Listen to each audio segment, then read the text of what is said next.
erase your ones. This. Keeping that.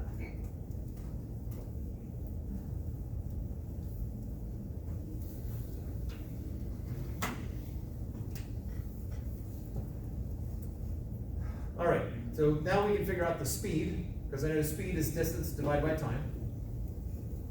The distance around once is the circumference, the 2 pi times the radius divided by the period, which is 2 pi times, it was 0.58 meters over 0.70075 seconds.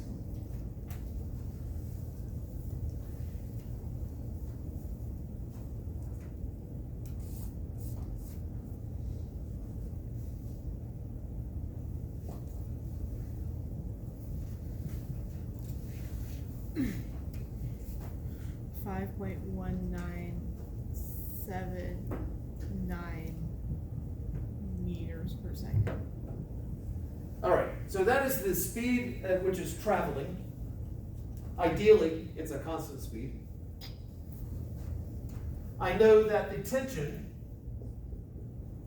is equal to the weight of the hanging mass, which I'll just label as W sub H for hanging. And it's also equal to mass, the swinging mass, M sub S, times the centripetal acceleration.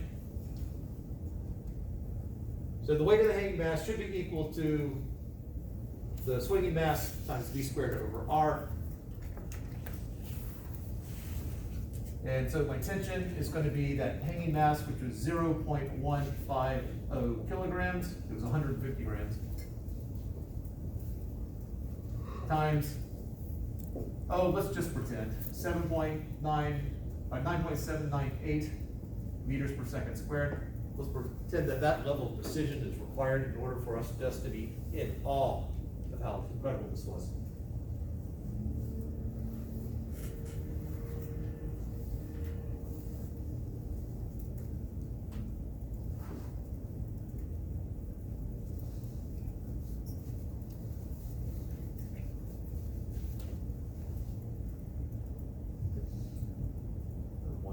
Something.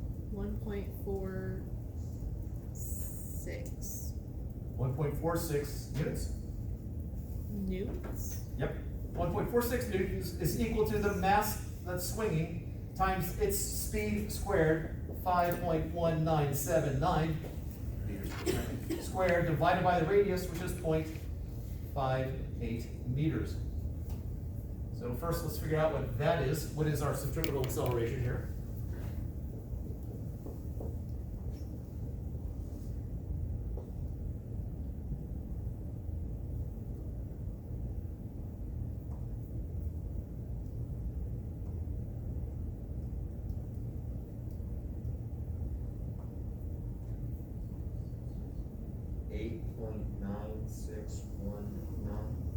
No, never mind that.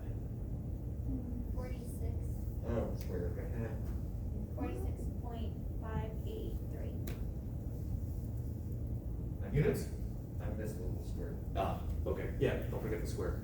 Oh, What are the units here?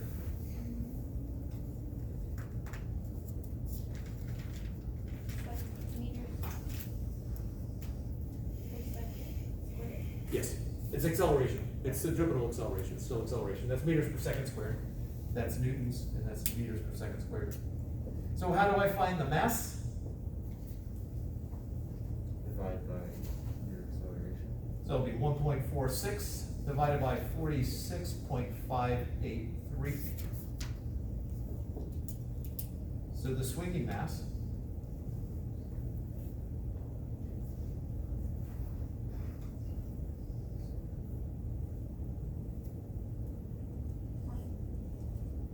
.0313. units? Come on, calculator. Yep. All right. 0.0313 kilograms is our prediction for the swinging mass.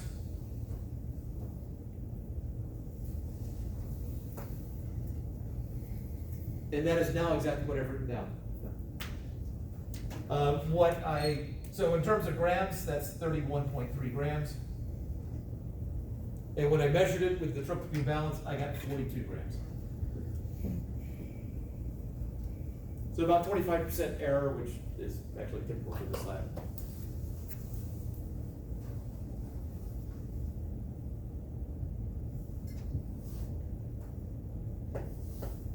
Questions?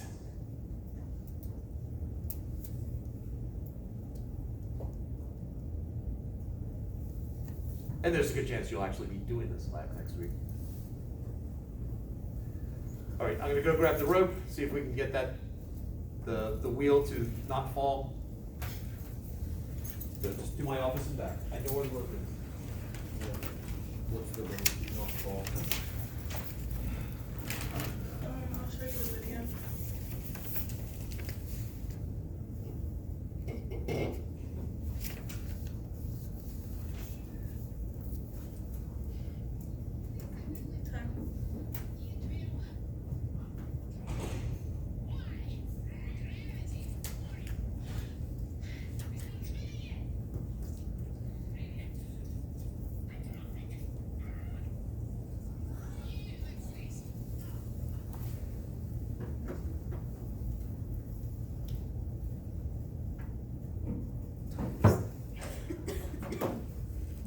That's the most exciting I've ever seen. That's the fall. Extra rope.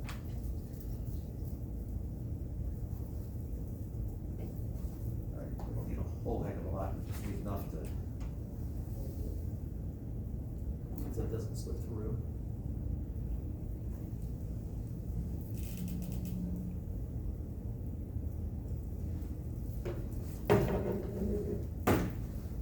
That's square knot like. Okay. So if it's not spinning, it will indeed fall. That should not be a shock to anyone. Let's see if I can get it swinging fast enough.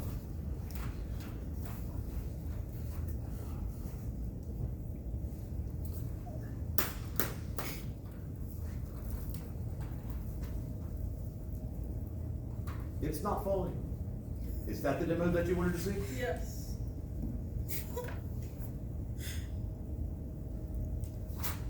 As it's going around, that's known as precession. And it's also wobbling a little bit, and that's more than just my shaking hand. The small wobbles as it goes around, it's called nutation. But we now have enough background to explain some of that.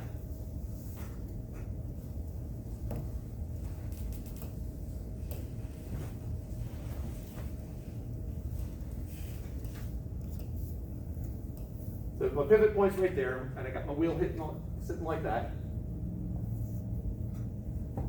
In terms of, I had a rope there, but pivot point is still at the bottom of the rope.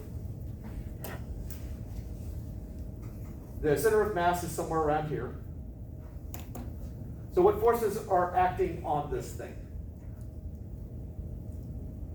Wait. Okay? We got weight acting down, Tension. acting up there. That's it. I got those two forces.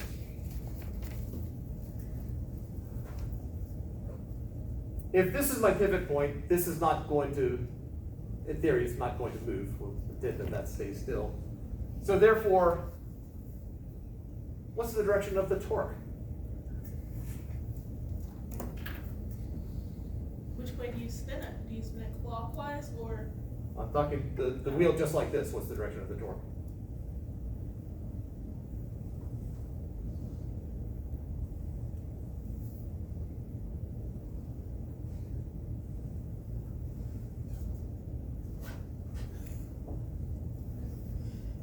Basically, up, down, left, right, and out. Those are the 6 choices.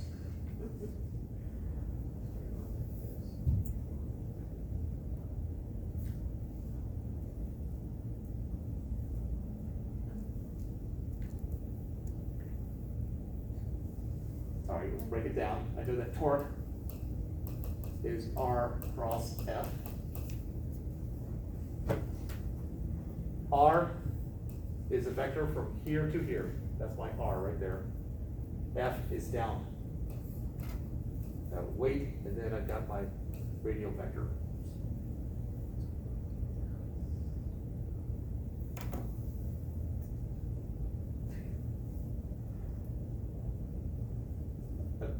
Sometimes when people are doing it, in their own mind, they have it oriented a certain way, and all I'm seeing is thumbs pointing in a particular direction. And then what I'm seeing is not what you're thinking. So I guess up, question mark, down. I got a slight nod there. Right, or I guess your left, that way. A couple more nods that way. In. Out. Yeah. It's in. R cross F. R.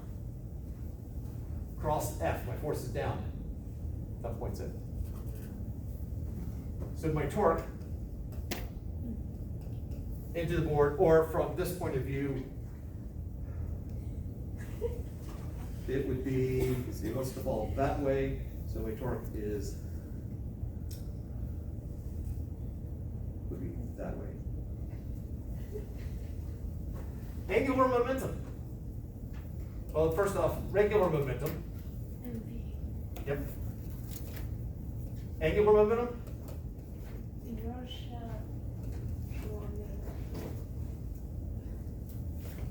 I omega. If I do the change in momentum, I'm pretty sure I did this one in class, over the change in time, that's equal to force. We can also look at it from the point of view, if I multiply both sides by time, I get the change in momentum is equal to force times time, which is just impulse. So torque is equal to the change in the angular momentum over change in time. That's a tau. So my angular momentum is changing that way. Angular momentum and torque, change in angular momentum and torque are in the same direction. So what's happening is that it precesses because the torque is causing the angular momentum to change like that.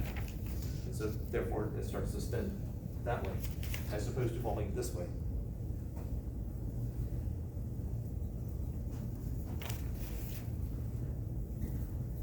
From an angular momentum point of view, it's one of those things that are conserved. If I get this thing spinning, oh, there's no chairs in here, the spinning chairs.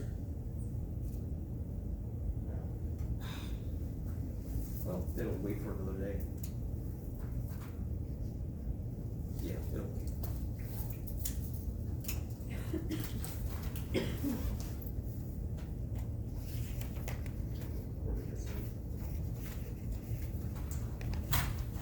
It won't wait. Now, I know it's across the hall.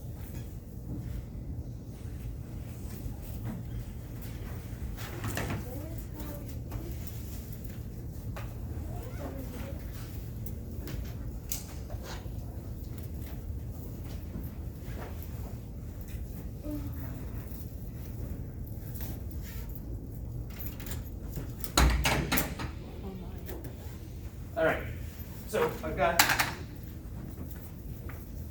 here like that. I do this. So I get the wheel spinning.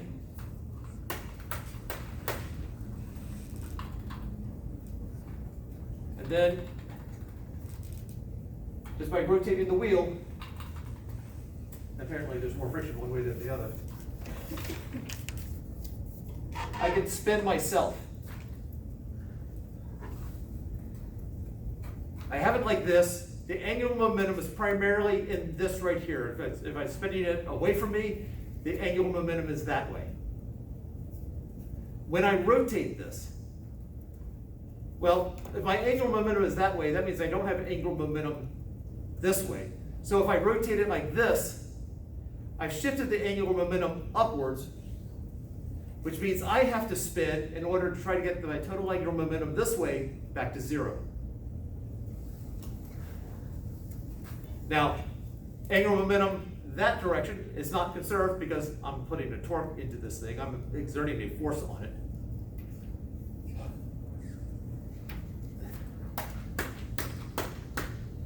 So right now, angle of momentum is pointing towards you.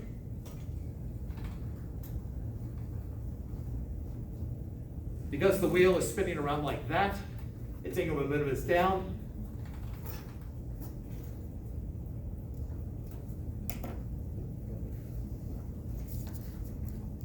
Good.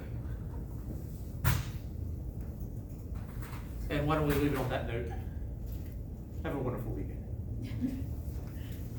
So, I have a question about test two. About what? Test two, what chapter is this? The second test will be the multiple choice test, which basically covers chapters 2 through 5, test 1A. Oh, I typically give that one after test corrections are due so that you have one more chance to sort of review it. And then the last test typically covers 19. 15 through 21. So this test is multiple choice of something. I mean. Yeah, there are a couple of little bits and pieces, like centripetal motion comes into the test, which is just still Newton's laws, but some people think it's different enough that I usually wait till after we've done chapter 10 before I do the multiple choice test as well. And the grade of your understanding will come from the master's test. And there's no, test two, That covers that? no, the old test, there's no test two because it's multiple choice. Yeah, generally yeah. Typically. And I think there's one test for it just because that group, that semester, we had 4 tests.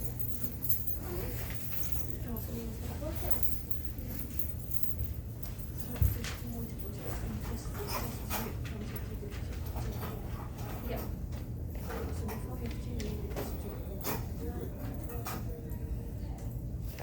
If you would like another test. No.